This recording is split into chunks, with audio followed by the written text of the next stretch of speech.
अगले 15 सेकंड में आपको समझ में आ जाएगा कि आखिरकार मोदी जी प्रेस कॉन्फ्रेंस क्यों नहीं करते। हाँ, मतलब ये बात तो है कि उनको जवाब देना नहीं आता, जुमला जितने चिपकवाने चिपकवा दो लेकिन जवाब देना नहीं आएगा। लेकिन मोटा भाई ने रिसेंटली एक प्रेस कॉन्फ्रेंस करी और उसमें बुरी तरीके से मोटा भाई फंस गए और यही एक रीजन है कि मोदी जी प्रेस कॉन्फ्रेंस नहीं करते। एडिटर साहब जरा क्लिप को चलाओ, यहाँ पे मजे लिए जाए। कुछ ऐसा कुछ है कि prime minister Modi ji Manipur visit करेंगे और सेकंड चीफ मिनिस्टर अभी भी कंटिन्यू कर रहे हैं। सर चीफ मिनिस्टर अभी भी कंटिन्यू कर रहे हैं इतना वायलेंस के बाद भी। आप कुछ प्लान है ऐसा करने का मणिपुर का? सवाल कर सकते हैं, बहस नहीं कर सकते सर। 44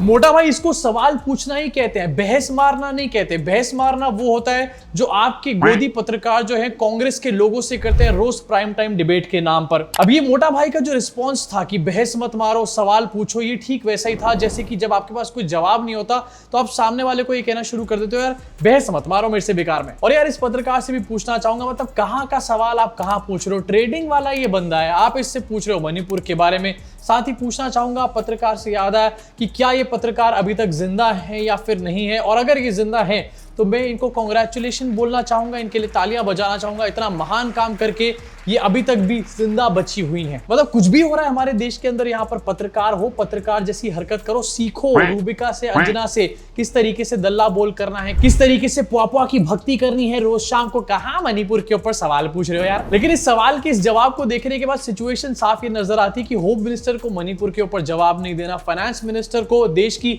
इकोनॉमी के ऊपर जवाब नहीं देना, रेल मिनिस्टर को रेलवेज के डिरेलमेंट के ऊपर जवाब नहीं देना और हमारे देश के प्रधानमंत्री को किसी चीज पे जवाब नहीं देना। वैसे सेम प्रेस कॉन्फ्रेंस की एक और क्लिप आपको दिखाना चाहता हूं जहां पर इन मैडम से तो बहुत आराम से बात करी, फिर भी मोटा भाई ने एक और भाई साहब ने सवाल पूछा था रवनीत बिट्टू के स्टेटमेंट के ऊपर, जहां पर राहुल गांधी को रवनीत बिट्टू ने आतंकवादी बुलाया था। उसके ऊपर यहां पर मोटा भाई पूरी तरीके से भड़क गए थे। केंद्रीय मंत्री रवनीत बिट्टू जी ने प्रतिपक्ष के नेता राहुल गांधी को आतंक। आप पॉलिटिकल सवाल की दिशा में न जाइए, मैं दृढ़ता से नहीं जवाब दूंगा। बार बार कहना पड़े अच्छा नहीं लगता है। मैं दृढ़ता से जवाब दूंगा तो सुना था, मैं दृढ़ता से जवाब नहीं दूंगा। मोटा भाई है, कुछ भी कर सकते हैं भाई, मतलब अच्छा यहाँ पर कॉमेडी चल रही है। वैसे अब अगर रवनीत बिट्टू के बारे में बात हो चुकी है तो उनके स्टेटमेंट को लेकर इस टाइम पर काफी बखेड़ा खड़ा हो चुका है और बीजेपी के जो टॉप लीडर्स हैं वो इस टाइम पर काफी ज्यादा नर्वस लग रहे हैं। जैसे कि इस पूरी प्रेस कॉन्फ्रेंस में मोटा भाई नजर आ रहे थे काफी बौखलाए हुए। इन लोगों को अच्छे तरीके से पता है कि रवनीत बिट्टू का जो स्टेटमेंट है ये पूरी तरीके से बैकफायर कर चुका है हरियाणा के इलेक्शंस में और जम्मू एंड कश्मीर के इलेक्शंस में। लेकिन ऐसा लगता है कि बीजेपी के अंदर ये आज की डेट में एक नई टैक्टिक बन चुकी है। राहुल गांधी को आतंकवादी बोलो और एकदम से इंस्टेंट फेम आपको मिल जाएगी। एक और इनके बीजेपी के मंत्री सामने आए, आपको दिखाना चाहता हूं स्क्रीन के ऊपर। यूपी राज्य मंत्री हैं रघुराज सिंह इनका नाम है, और क्या इन्होंने कहा है एक बार जरा देख लेते हैं अपनी स्क्रीन के ऊपर। राहुल गांधी इस देश का नंबर प्रथम आतंकवादी है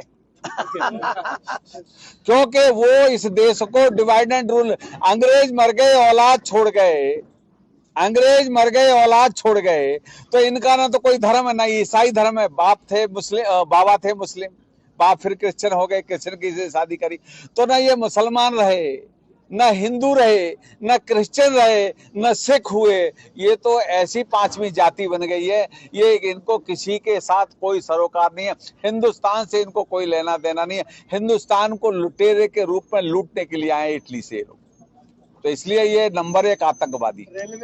मतलब अंकल को खुद समझ नहीं आ रहा लुटेरा बोलना है या फिर आतंकवादी बोलना। अंकल डिसाइड कर लो, उसके बाद स्टेटमेंट दे लेना, पब्लिसिटी बाद में भी होती रहेगी, पहले जरा अपने अकल का तो प्रमाण दे दो। फिर इसी के साथ आगे बढ़ना चाहूंगा और बात करना चाहूंगा अतिशी के बारे में। अतिशी दिल्ली की नई मुख्यमंत्री इस टाइम पर बन चुकी हैं और उनके ऊपर इस टाइम पर बीजेपी का एक टूल किट चल रहा है जहां पर बीजेपी के लोग कह रहे हैं कि अतिशी की जो माता पिता है उन्होंने अफजल गुरु को बचाने का काम किया था, उनकी दया याचिका यहां पर राष्ट्रपति को लिख करके भेजी थी।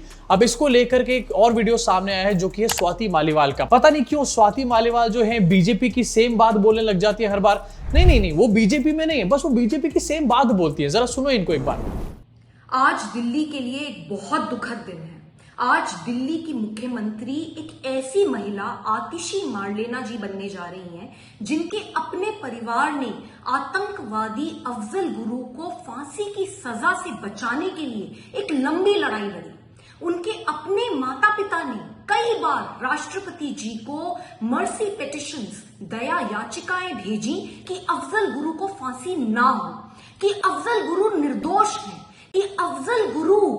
सिर्फ एक राजनीतिक साजिश का शिकार बन गए। ये कितनी गलत बात है। आज आतिशी मार्लेना जी मुख्यमंत्री बनेंगी, लेकिन हम सब जानते हैं कि वो सिर्फ और सिर्फ एक डमी सीएम, एक कठपुतली मुख्यमंत्री बनेंगी। लेकिन फिर भी ये मुद्दा बहुत बड़ा है, क्योंकि वो मुख्यमंत्री बनेंगी और ये मुद्दा सीधे सीधे दिल्ली और देश की सुरक्षा से जुड़ा हुआ है। भगवान बचाए दिल्ली वासियों को ऐसे मुख्यमंत्रियों से। तालियां बजाना चाहूंगा यहाँ पर स्वाति आंटी के लिए। स्वाति आंटी ने बहुत दिमाग लगा के, बहुत घुटनों पे जोर लगा के ये बात को बोला है, ये बात को निकाला है अपने मुख से। लेकिन आपको दिखाना चाहता हूं आपकी स्क्रीन के ऊपर, अगर यही लॉजिक डाला जाए या फिर अप्लाई किया जाए तो स्वाति मालेवाल क्या हुई। आपकी स्क्रीन पे आपको दिखाता हूं। स्वाति मालेवाल ने खुद बताया था कि उनके पिताजी जो थे वो काफी घटिया और काफी अश्लील किस्म के व्यक्ति थे। ये स्वाति मालेवाल का पिछले साल का स्टेटमेंट है। इसका मतलब क्या, स्वाति मालेवाल ने आज तक दिल्ली की बहुत सारी महिलाओं को नहीं बचाया है। इसके अलावा एक और आपको स्क्रीन पे दिखाना चाहता हूं, स्वाति मालेवाल जो आज आतिशी की माता पिता को ये कह रही कि आतंकवादियों के समर्थक हैं, फलाना ढिमकाना, वो आतिशी के लिए लेटर्स लिख चुकी हैं पास्ट के अंदर। अगर आतिशी के माता पिता इतने खराब हैं तो आप आतिशी की साइड क्यों ले रही थी दीदी पहले। आपकी स्क्रीन के ऊपर ये लेटर का पूरा स्क्रीनशॉट लगा हुआ होगा। मतलब कुछ भी बोलना है, सोचे समझे बिना बोलना है, बस बोलते चले जाना है। इसके साथ आगे बढ़ना चाहूंगा और बात करना चाहूंगा सुप्रीम कोर्ट के बारे में। कल सुप्रीम कोर्ट का एक तगड़ा स्टेटमेंट यहां पर निकलकर सामने आया बुलडोजर एक्शन के ऊपर। सुप्रीम कोर्ट ने कहा है कि हमारी इजाजत के बिना तोड़फोड़ नहीं होगी, हम बुलडोजर को लेकर गाइडलाइन बनाएंगे। मतलब योगी जी के पीछे हाथ धोकर पूरी तरीके से पड़ चुके हैं। मतलब यार मोदी जी काफी थे योगी जी का पॉलिटिकल करियर खत्म करने के लिए, ये लोग और जुट चुके हैं पूरी तरीके से। योगी जी का पॉलिटिकल करियर बुलडोजर के अराउंड ही तो घूमता है, उसके अलावा और है क्या उनके पॉलिटिकल करियर में। सुप्रीम कोर्ट की इजाजत के बिना देश में कोई भी बुलडोजर कार्रवाई नहीं होनी चाहिए। हम स्पष्ट करते हैं कि यह निम्न सड़क, फुटपाथ, रेलवे लाइन, जल निकाय के अतिक्रमण पर लागू नहीं होगा। मतलब जितने भी अतिक्रमण वगैरह होते हैं वहां पर बुलडोजर एक्शन हो सकता है, लेकिन बुलडोजर एक्शन रिसेंटली हो कहां रहा था ये आपको और मुझे अच्छे तरीके से पता है। अतिक्रमण है, कोई दिक्कत नहीं, कोई बात नहीं, करते जाओ अतिक्रमण जितना करना है। मुसलमान अगर हो तो तुम्हारे घर पे बुलडोजर जरूर चल जाएगा। अब वैसे बुलडोजर एक्शन के ऊपर जो बार बार सुप्रीम कोर्ट अपने स्टेटमेंट्स दे रही है, बार बार लगाम लगा रही है, वो इस टाइम पर काफी ज्यादा क्रूशियल है, क्योंकि इस टाइम पर हरियाणा में इलेक्शन है, जम्मू कश्मीर में तो वोटिंग भी इस टाइम पर चल रही है। इसके बीच में अगर यहां पर बुलडोजर एक्शन के ऊपर रोक लगाने की बात हो रही है तो कहीं ना कहीं बीजेपी को तो झटका लगना ही लगना है, तय है पूरी तरीके से। इसी के साथ अब मैं आगे बढ़ना चाहूंगा और एक और ट्रेंडिंग वीडियो आपको दिखाना चाहूंगा। बांसुरी स्वराज, नाम इनका बांसुरी है लेकिन बातें जो है इनकी पूरी तरीके से बेसुरी है। रिसेंटली हमने देखा था एक छोटा बच्चा है जो कि हर जगह बाबा बन के घूम रहा है, जगह जगह ज्ञान बिखेर रहा है, कभी कृष्ण जी के बारे में, कभी राम जी के बारे में। एंड डेफिनेटली पता चल रहा था कि ये बीजेपी का ही कोई स्पॉन्सर्ड बच्चा है जिसको एक्चुअली में स्पॉन्सरशिप मिलनी चाहिए थी स्कूल जाने के लिए, लेकिन ये फालतूगिरियां करा रहे हैं इस बच्चे से, इसका करियर पूरी तरीके से, इसका फ्यूचर बर्बाद कर रहे हैं। अब इसी बच्चे के साथ बांसुरी स्वराज ने मीटिंग करी है और इस बच्चे के साथ जो बातें करी है, भाई ये कैसे लोग हैं यार सच में। इस बच्चे को स्कूल भेजना चाहिए, उसके लिए इंकरेज करना चाहिए, ये और बाबे बनाने पे इंकरेज कर रहे हैं बच्चों को। मुझे समझ नहीं आया कि माथा चूमूं या पैर छूं। पागल लड़की, कोटि कोटि वंदन करती हूँ आपके माता जी का। मुझे लगता है वो अपने आप में एक दैविक शक्ति है। कृष्ण की सबसे प्रिय वस्तु बांसुरी थी, इसलिए बांसुरी बहुत बड़ी है। बिल्कुल इसीलिए आपका नाम भी बांसुरी है। मूर्ख दुर्योधन। पूरे इंटरनेट पे इसको लेकर क्रिटिसिज्म चल रहा है अलग अलग जगह पर कि कैसे इस बच्चे की पेरेंटिंग बहुत ज्यादा खराब है, इसके पेरेंट्स को ब्लेम करना चाहिए, इसके पेरेंट्स के ऊपर एक्शन होना चाहिए, इस बच्चे को स्कूल भेजा जाना चाहिए। लेकिन नहीं, बांसुरी स्वराज लेकर के आई है नया यहाँ पर वीडियो जहां पर इस बच्चे को और इनकरेज कर रही है इस तरीके की चीजों के लिए। बांसुरी आंटी प्लीज स्मृति ईरानी बनने के चक्कर में कुछ भी मत करो। यहाँ पे इस बच्चे को स्कूल भेजने के लिए इनकरेज करो, इस बच्चे को स्कूल बस में बिठा कर आओ प्लीज। ये तो कुछ भी नहीं है। बाबाओं का एक नया दौर चल पड़ा, एक नई आंधी चल पड़ी। एक ऐसे भी बाबा नजर आए सामने जो कि हुश हाश शू करके सरदर्द को भगा देते हैं। यस, हुश हाश शू, मैं झूठ नहीं बोल रहा हूं, एग्जैक्टली यही चीज है। जरा आइए इस वीडियो को देखते हैं साथ में। इसको बाबा माइक हाँ, जी, जी, जी। पकड़ लो। अभी देखे ना बाबा की हरकतें। अब कहाँ दर्द हो रहा है? बीच में। आप बताना, आप बताएं। मुझे दर्द हो रहा है। बिल्कुल नहीं हो रहा, मैं प्रमाण देकर कहता हूँ, मशीन लगा ली जाए। प्रमाण दे रहा हूँ। दर्द को मशीन, सरदर्द का मशीन आई है भाई। देखिए बिल्कुल कहीं भी दर्द नहीं हो रहा है। पर हो रहा है। नहीं हो रहा है बेटा, हो रहा है। मुझे वॉमिटिंग फीलिंग भी हो रही है। नहीं, फीलिंग बिल्कुल वेटिंग हो रही। अगर वेटिंग फैमिली हो रही तो वहीं खड़ी थी। दर्द यहाँ बिल्कुल आपका नहीं हो रहा। फीलिंग को हो रहा है। वेटिंग फैमिली कैसे जाने?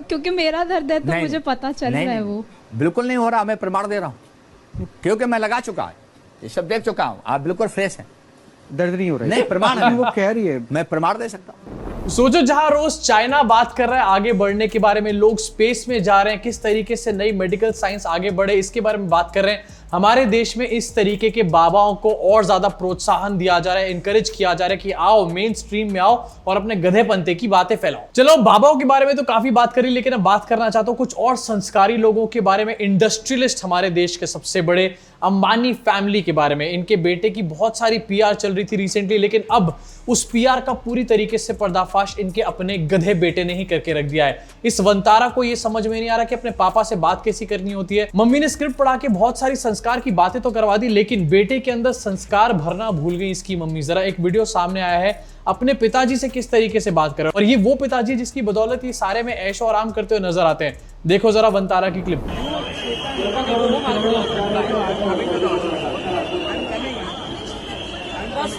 There's no point of you coming. Please don't come. Please don't come.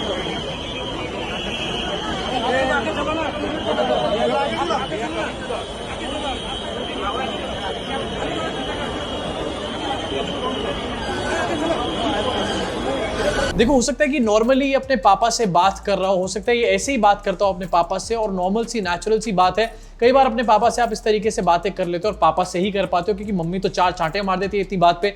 लेकिन अगर आप ऐसे बात करते हो तो ऐसे ही दिखाओ ना। प्रॉब्लम यही है कि आप दिखाना ये चाहते हो कि आप बहुत संस्कारी हो, आप दिखाना ये चाहते हो कि आप बहुत परिवार वाले हो, बहुत अच्छे कर्मों वाले हो, महिलाओं की बहुत इज्जत करते हो। एक वीडियो सामने आती है जहां पर पिताजी जो है अपनी बहू को पेट से ऐसे पीछे खींच रहे हैं। उसके बाद दूसरी वीडियो सामने आती है जहां पर मिस्टर वंतारा जो है अपने पापा से पब्लिकली किस तरीके से बात कर रहे हैं, तो आपने देख ही लिया यहाँ पे। अरे जैसे हो वैसे ही दिखाओ ना, हर चीज में स्क्रिप्ट बाजी करके पीआर करने की क्या जरूरत होती है। अब जहां पर वंतारा की बात तो आई चुकी है, कूनो नेशनल पार्क के बारे में बात करना चाहता हूं। यस, ये वही नेशनल पार्क है जहां पर मोदी जी ने चीतों को बुलवाया था। शेर लेकर आया चीता, याद है ना आप लोगों को गोदी मीडिया ने क्या क्या बातें करी थी। आज एक बहुत बड़ी न्यूज निकल के सामने अपनी स्क्रीन पे देखो, cheetahs not part of Kuno plan, key documents missing. Audit हुआ है, उसकी एक रिपोर्ट सामने है, उसमें पता चला है कि जो चीते लाए गए थे इनके की डॉक्यूमेंट्स जो है वो पूरी तरीके से मिसिंग है, और इस कूनो नेशनल पार्क का ये प्लान ही नहीं था कि यहाँ पर चीते लेकर के आए जाएं। वैसे पूछना चाहता हूँ ये जो ऑडिट रिपोर्ट जिसने बनाई है वो भाई साहब सही सलामत है भी या नहीं है, मतलब क्यों बनानी है इस तरीके की ऑडिट रिपोर्ट,